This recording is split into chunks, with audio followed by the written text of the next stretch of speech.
And my main thing was, do you watch Japanese dramas? And none of them do, and it makes me sad. And because I don't actually watch American television, when people ask me, what do you watch? It's kind of hard to explain.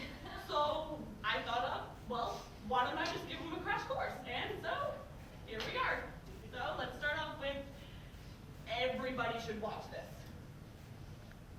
Hayuri Dango, Boys Over Flowers. It started in 2005.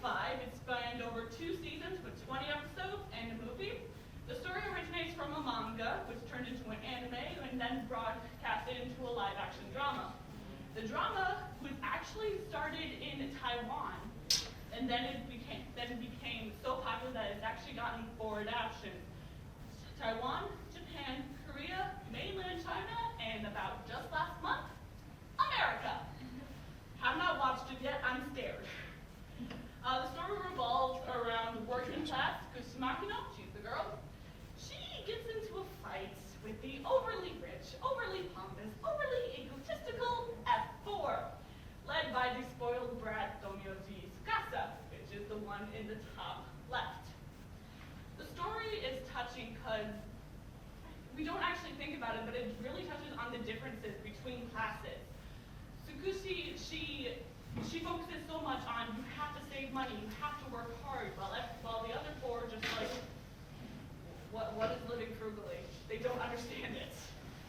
Another reason to watch, or at least for me, is a little trivia revolving around the actor who plays Domyoji.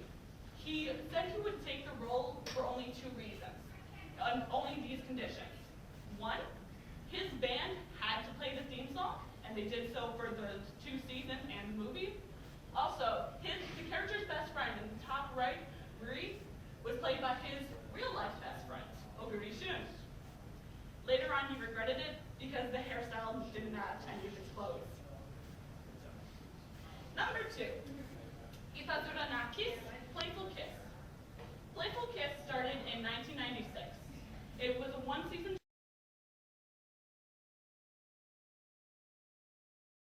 earthquake or by a falling star, her house gets destroyed. But all is okay. She moves in with her father's best friend, who just happens to be the father of Genius Boy. Actually, another reason why I really like this show is the premise is actually based off the author's true love story. She was dumb, her husband was smart, and they fell in love. You gotta really like something that's true. Next is Gokusen. Gokusen started in 2002 and has since had 3 seasons spanning over the course of 33 episodes, 3 TV specials, and a movie. Once again, manga, anime, live action. The main character in Gokusen is Kumiko Yamaguchi. She's fresh out of teaching school, she's ready, she's eager, and of course she gets sent in with the dumbos, the ones that the school just basically has rejected. What the dumbos don't know is that she is the daughter of a yakuza boss, and she's not taking anything. She is determined to set them on the right path and have them succeed. It's a powerful story for all ages. It emphasizes the age-old truth that there is more that lies beneath the surface of a person. Kumiko appears as a weak teacher, but possesses the strength to stay with her students. Inside, her students, though lazy, have each the power to rise above the stereotypes the school has set on them. In my opinion, Gokusen has nothing on Kinpachi Sensei. An oldie, but a goodie, Kinpachi Sensei first aired in 1979. It kept going for 32 years with 8 seasons, 171 episodes in total, and ended with a TV special in 2011. Sakamoto Kinpachi watches over Class 3B in this drama and changes their lives forever. Every problem a student could face, Kinpachi Sensei covers. Teenage pregnancy, cancer, abuse, bullying, homosexuality, gender identity disorder. You name it, this show has it. The show had a season finale, had a special finale in 2008. This is a normal high school gym. Those are all the students that he's ever had. That is a lot. I'm saying that is a lot. Next up is Boku no Yuki, Art City. 1997 and aired for 10 episodes. It's sort of a science fiction sort of show about a small town in northern Chiba suddenly hit by an earthquake. A few outsiders go in to try and make sure that their friends are okay, and they realize that along with the earthquake, all the adults have suddenly died from this mysterious illness, leaving only children.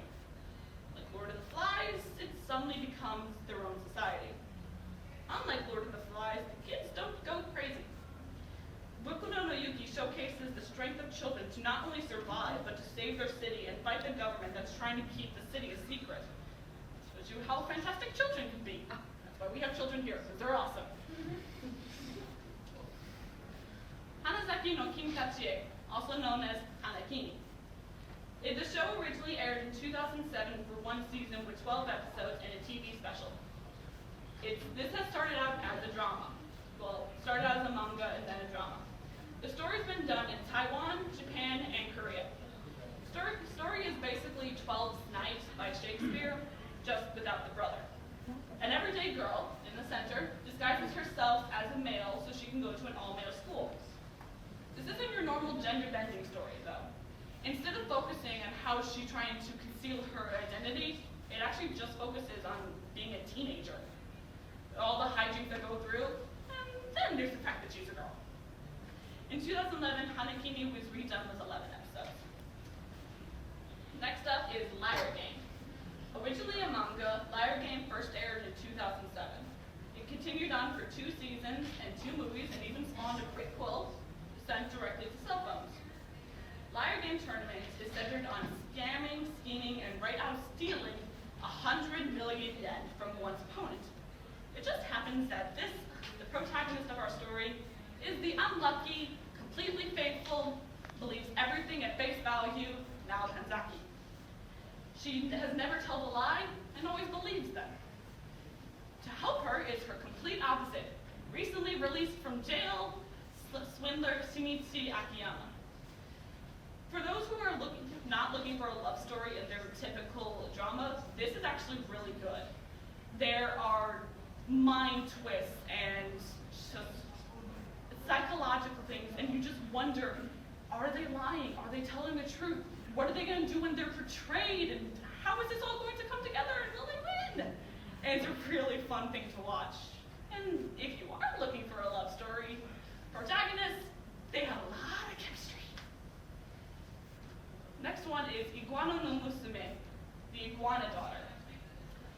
It started off as a manga and then became a drama in 1996. It ran for 11 episodes. The story is told in a flashback of Riko Aoshima, who as a young woman would see an iguana whenever she looked in the mirror. This was because her mother told her when she was just a little girl that she couldn't love her because she looked like an iguana. This is actually a story I think everybody can relate to. We look at the magazines and we see unrealistic proportions or unrealistic characteristics of beauty, and we can't actually look at ourselves. And that's basically what she sees. Of course, she's not an actual iguana, but that's what she sees. Next up is Koizora, or Love Sky. It was actually a novel, then became a movie in 2007. And a year later, it was made into a series with 6 episodes. The main character of the story is everyday, normal high school student Mika Tahara.